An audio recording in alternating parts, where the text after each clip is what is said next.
ससुराल की रीति। एक कहानी। एक लड़की विवाह करके ससुराल में आई। घर में एक तो उसका पति था, एक सास थी और एक दादी सास थी। वहां आकर उस लड़की ने देखा कि दादी सास का बड़ा अपमान तिरस्कार हो रहा है। छोटी सास उसको ठोकर मार देती, गाली दे देती। यह देखकर उस लड़की को बहुत बुरा लगा और दया भी आई। उसने विचार किया कि अगर मैं सास से कहूँ कि आप अपनी सास का तिरस्कार मत किया करो, तो वह यही कहेंगी कि कल की छोकरी आकर मेरे को उपदेश देती है, गुरु बनती है। अतः उसने अपनी सास से कुछ नहीं कहा। उसने एक उपाय सोचा। वह रोज काम धंधा करके दादी सास के पास जाकर बैठ जाती और उनके पैर दबाती। जब वह वहाँ ज़्यादा बैठने लगी तो यह सास को सुहाया नहीं।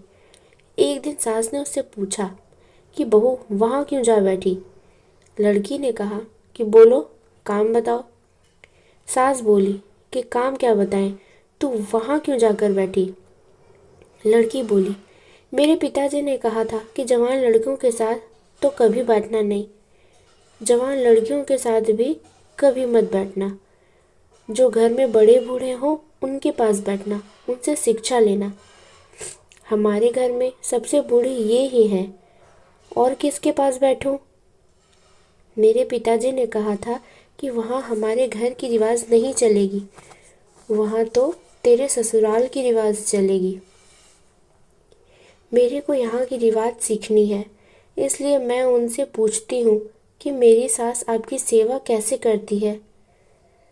सास ने पूछा कि बुढ़िया ने क्या कहा।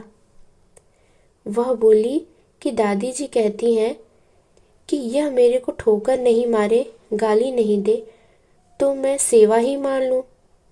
सास बोली कि क्या तू भी ऐसा ही करेगी। वह बोली कि मैं ऐसा नहीं कहती हूँ। मेरे पिताजी ने कहा कि बड़ों से ससुराल की रीति सीखना। सास डरने लग गई कि मैं अपनी सास के साथ जो बर्ताव करूँगी वही बर्ताव मेरे साथ होने लग जाएगा। एक जगह कोने में ठीकरी इकट्ठी पड़ी थी। सास ने पूछा, बहू ये ठीकरी क्यों इकट्ठी की है।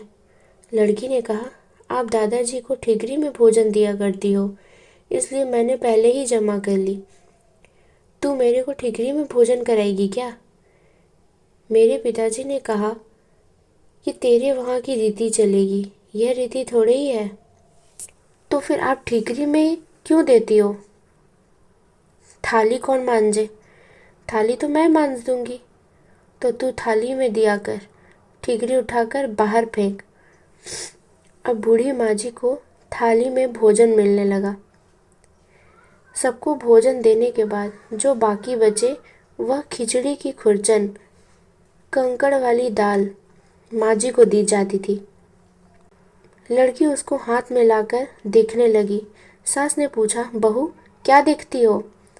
मैं देखती हूँ कि बड़ों को भोजन कैसे दिया जाए। ऐसा भोजन देने की कोई रीति थोड़ा ही है। तो फिर आप ऐसा भोजन क्यों देती हो। पहले भोजन कौन दे। आप आज्ञा तो दो, मैं दे दूंगी। तो तू पहले भोजन दे दिया कर। अच्छी बात है माँ जी। अब बूढ़ी माँ जी को बढ़िया भोजन मिलने लगा। रसोई बनते ही वह लड़की ताज़ी खिचड़ी, ताज़ा फुल्का, दाल, साग ले जाकर माँ जी को दे देती। माँ जी तो मन ही मन आशीर्वाद देने लगी। माँ जी दिन भर एक खटिया में पड़ी रहती। खटिया टूटी हुई थी, उसमें से बंधनवार की तरह मूंज नीचे लटकती थी। लड़की उस खटिया को देख रही थी। सास बोली कि क्या देखती हो। देखती हूँ कि बड़ों को खाट कैसे दी जाए। ऐसी खाट थोड़े ही दी जाती है, यह तो टूट जाने से ऐसी हो गई। तो दूसरी क्यों नहीं बिछाती। तू बिछा दे दूसरी। आप आज्ञा दो तो दूसरी खाट बिछा दो। अब माँ जी के लिए निवार की खाट लाकर बिछा दी गई। एक दिन कपड़े धोते समय वह लड़की माँ जी के कपड़े देखने लगी। कपड़े छलनी हो रखे थे। सास ने पूछा कि क्या देखती हो? देखती हूँ कि बूढ़ों को कपड़ा कैसे दिया जाए। फिर वही बात, कपड़ा ऐसे थोड़े ही दिया जाता है, यह तो पुराना होने पर ऐसा हो जाता है। अब लड़की ने माँ जी का कपड़ा, चादर, बिछौना आदि सब बदल दिया। उसकी चतुराई से बूढ़ी माँ जी का जीवन सुधर गया। अगर वह लड़की सास को कोरा उपदेश देती तो क्या वह उसकी बात मान लेती? बातों का असर नहीं पड़ता, आचरण का असर पड़ता है। इसलिए लड़कियों को चाहिए कि ऐसी फिर वही कपड़ा रहने दे, क्या तू बदल दे, बुद्धिमानी से सेवा करें और सबको राज़ी रखें। धन्यवाद दोस्तों। अगर ये कहानी आपको अच्छी लगी हो तो चैनल को लाइक, शेयर एंड सब्सक्राइब ज़रूर करें और वीडियो को लाइक ज़रूर करें एंड दोस्तों के साथ शेयर करें।